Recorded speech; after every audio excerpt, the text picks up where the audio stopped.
Hello guys! For this video, hindi muna tayo magbe-bake. Mag-unboxing muna tayo ng mga in-order kong cake box sa Shopee and cake boards para may idea kayo kung saan kayo makakabili nang walang hassle. Hindi na kayo pupunta sa mga baking supplies na crowded. Ayan. Bigyan ko kayo ng idea.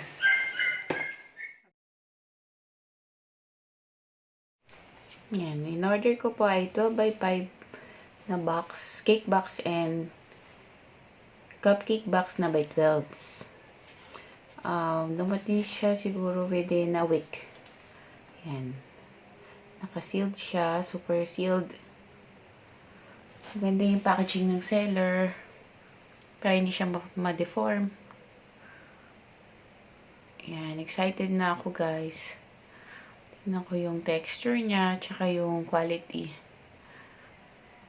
I-share ko sa inyo para alaman nyo kung saan kayo order. Actually, in-order ko siya kay seller Peace by 88. I-pop up ko na lang yung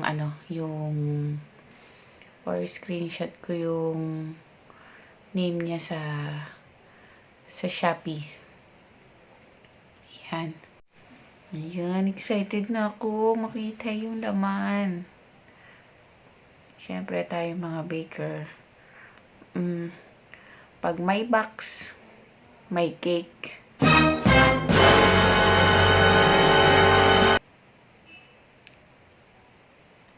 Makapal yung box niya.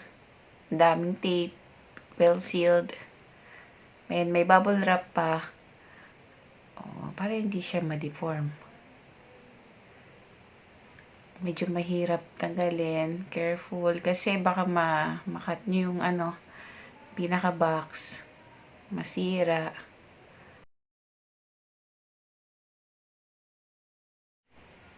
Ay, ayun na. Konti na lang.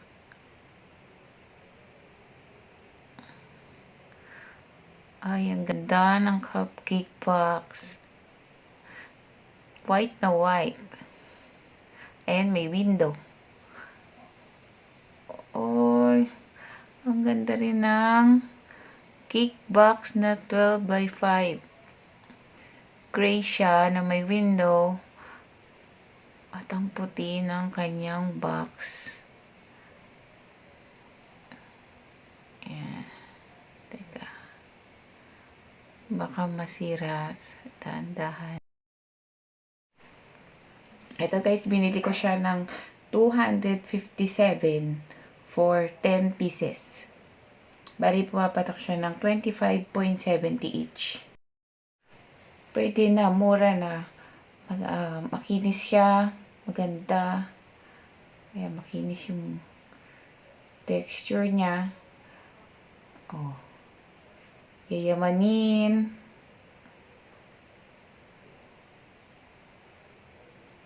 See? Pwede na siya. Sa halagang 25.70, meron ka ng 12x5 cake box. May window pa. Kulay gray ang takip niya, ang cover.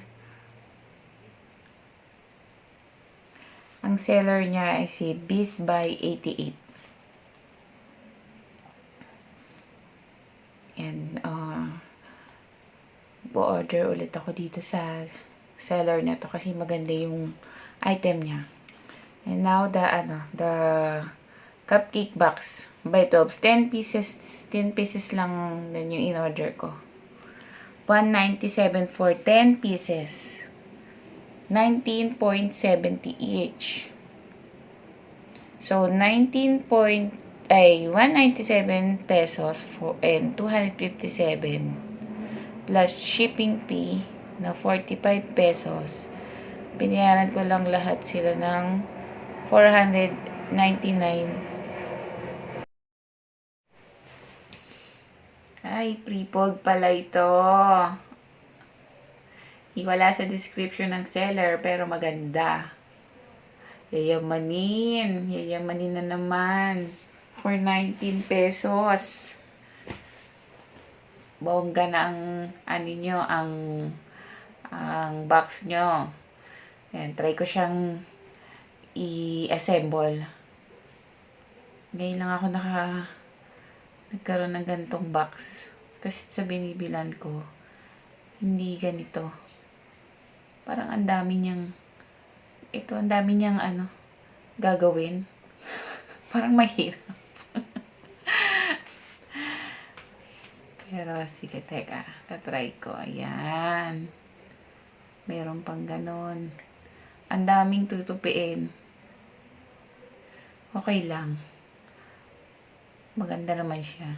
Makinis. Smooth. Very smooth yung niya, texture. At makapal. Ganyan.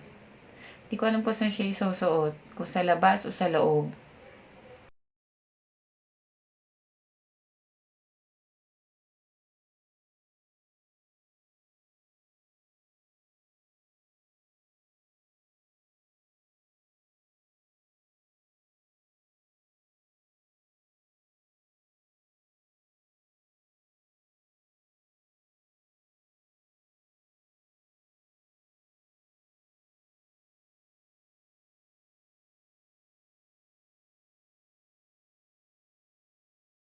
A few moments later. Ayan. Tatapos na. Konti na lang. Ayan. Ay, maganda naman pala.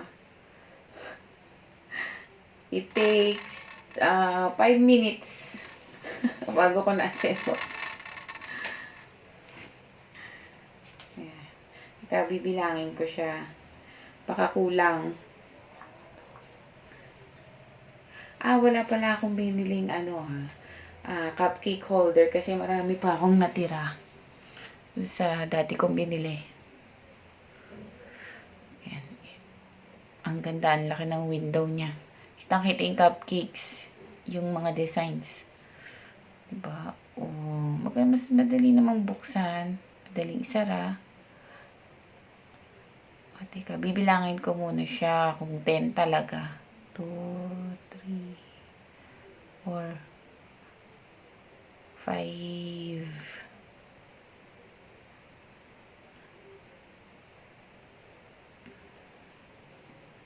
6, 7, 8, 9. 9 lang. Pang 10 to. Okay, itong isa naman. Ibang seller yung pinag-orderan ko dito. Pero same day. Pares lang ng isa. Ito mabilis na deliver sa akin. 3 days. Within 3 days, na-deliver na sa akin.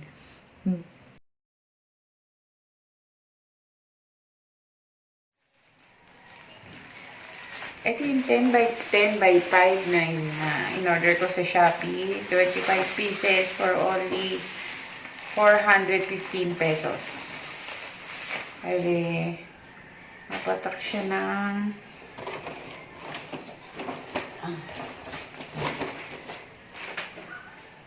16.60 pesos each. Mura na. Mura na po ito. By 5 po yung height niya para sa mga minimalist cake. Para hindi na kayo gagawa ng mga cake po. Ayan. Mura lang siya. Kasi sa baking supplies, siguro mga nasa siya, 20 pesos isa. Pag by 5. So, hindi kayo napupunta ng baking supplies. I-deliver na lang. Mas madali. Tsaka nakita ko yung mga reviews niya. Magaganda. Kaya bumili ako. Ayan, naka-bubble wrap siya. Wala siyang box. Naka-bubble wrap lang. Hindi naman siguro nalukot. Tignan natin yung tsura. Maganda.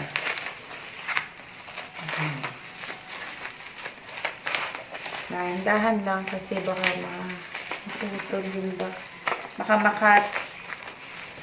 Sayang. Ay, maganda rin. Makinis. Kaya lang, wala siyang window.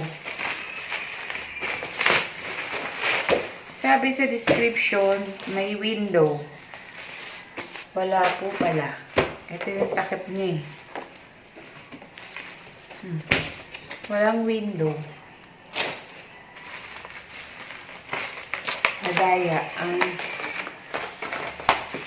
description. Sabi may window bago wala naman. Mas maganda sana pag may window para kita yung cake sa loob. Yung design.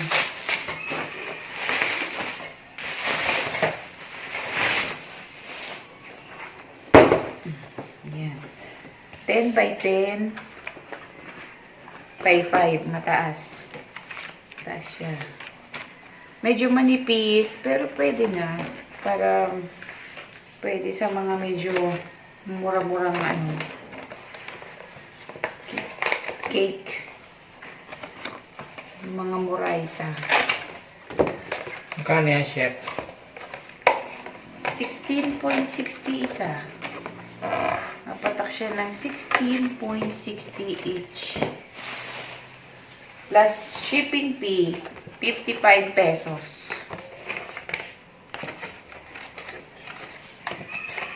Wala siyang window. Yun nga lang. Saka manipis. Unlike doon sa isa kong na-order. Medyo pricey. Pero ito, pwede na rin, syempre. Para mura-mura yung cake. Magpa-price ka. Sama sa costing itong mga box. Mura mo lang mabibenta. Maraming bibili. Unlike sa mga mahal mong box, syempre sasama mo yung sa frosting, ay sa costing, magmamahal. Eh, hindi naman yung box yung binayaran ng cake. Diba? Pero pwede na rin. Happy na rin ako. 5 star. Mamaya ipapapap ko yung seller. 1, 2, bibilangin natin. Baka kulang or baka sobra. Sana sobra. 2, 3, 4, 5, 6, 7, 8, 9, 10, 11, 12, 13, 14, 15, 16, 17, 18, 19, 20, 21, 25 nga. 2, 23, 24, 25. Yan. Tama. Kala ko sobre. At ito pa, meron pa akong nabiling cake box. Cake box. Ay, cake board pala. Sorry. Sorry, nenen.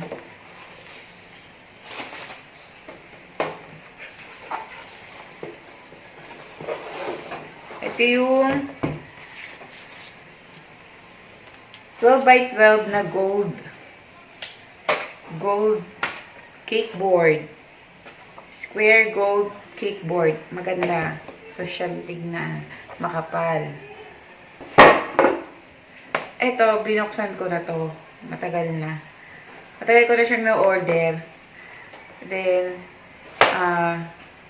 nag-decide ako na mag-unboxing ng mga box na pinili ko para may idea kayo. Ito, 12 by 12 cake board square. Gold, 25 pieces. 20 pieces. For 380 pesos. 19 pesos each. Shipping fee is 423 pesos. Yung seller niya si One Neo Shop. Medyo matagal nga lang, 1 week deliver. Pero okay na din. Umabot naman to, ano pa tayo, nung Christmas. Christmas ko pa siya binili. Nagamit ko naman yung iba. Yung mga pag mga pangmalakasan, pwede siya. Tutuwa yung mga client nyo. Ito, nag-keep ako ng 5 star sa kanya. At ito yung 10 by 10 square white cake board. 400 pesos. 20 pesos each. Shipping fee niya is 88 pesos. At nagbinayaran ko siya ng lahat ng 488 pesos. Ang seller niya is si Nathaniel Cruz 92. Yan. Magaganda. Makapal. Best for minimalist cake. Nagamit ko na rin to. Yan guys. Then, meron na kayong mga idea. Hindi na kayo magkakamali kung saan. Siyempre, titignan nyo kung maganda ba yung ma-order nyo. Diba? At ngayon, binigyan ko na kayo ng idea. Okay? Ayan, sana nagustuhan niyo yung video natin. Next naman, meron akong in-order na edible paper, wafer sheet na tawag dito, para sa edible print. Ano siya, 10 pieces yung in-order ko. Tingnan natin kung maganda. Ano ko rin siya. I-video ko rin para makita nyo. Yung mga nagbi-business dyan ng edible prints, tsaka yung gumagamit ng mga edible photos sa cake nila. Okay guys, eto. Thank you. Sana nagustuhan nyo. See you in my next video. Bye!